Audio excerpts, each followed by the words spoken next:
தமிழ்நாட்டின் திண்டுக்கல் மாவட்டத்தில் பழனி என்ற அழகிய மலை ஊரில் பழனி மலையின் உச்சியில் அமைந்துள்ளது மாபெரும் தண்டாயுதபாணி சுவாமி கோயில்.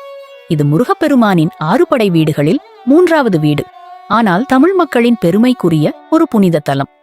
கோயிலின் மூலவர் தண்டாயுதபாணி என்று அழைக்கப்படுகிறார். அவர் தண்டம் ஏந்திய இளம் சன்னியாசி வடிவத்தில் காட்சி தருகிறார்.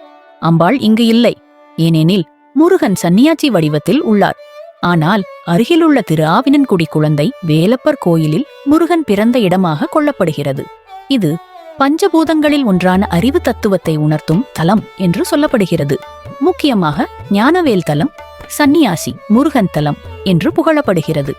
கோயில் மிகப்பெரிய தனிச்சிறப்பு மலையின் உச்சியில் அமைந்துள்ளது. மலைக்கு செல்ல 700 அடி உயரமான படிக்கட்டுகள் உள்ளன, அல்லது விஞ்ச்கார், ரோப்கார் போன்றவை உள்ளன.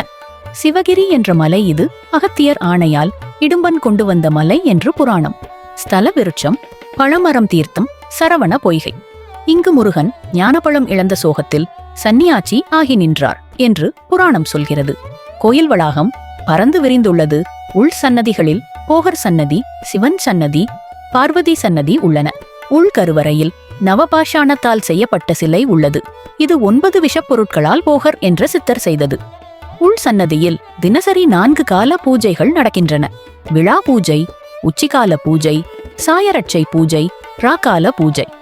திருவிழாக்களில் தைப்பூசம், பங்குனி உத்திரம், வைகாசி விசாகம், சூரசம்ஹாரம் ஆகியவை பிரபலம். இடம் திண்டுக்கல் மாவட்டம்.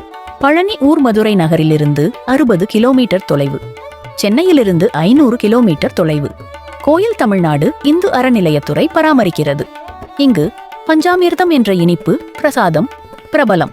இது வாழைப்பழம், தேன், நெய், வெல்லம், ஏலக்காய் உள்ளிட்ட 5 பொருட்களால் செய்யப்படுகிறது. இது புவிச்சிறப்பு அடையாளம் பெற்றது. கோயிலின் விமானம் தங்கத்தால் மூடப்பட்டுள்ளது. சுவர்களில் பழங்கால தமிழ் கல்வெட்டுகள் உள்ளன. அகத்தியர் இடும்பன் கதை இங்கு தொடர்புடையது. இடும்பன் மலையை தூக்கி வந்தான், முருகன் அவனை வென்றான் என்று புராணம். புராண கதை மிக விரிவாக சொன்னால், சிவபெருமான் கைலாசத்தில் நாரதர் கொண்டு வந்த ஞானப்பழத்தை தன் மகன்களுக்கு கொடுக்க சுற்று உலகம் என்று சொன்னார். கணபதி சிவன் சக்தியை சுற்றி வந்து ஞானப்பழம் வென்றான். முருகன் மயிலில் உலகம் சுற்றி வந்தான்.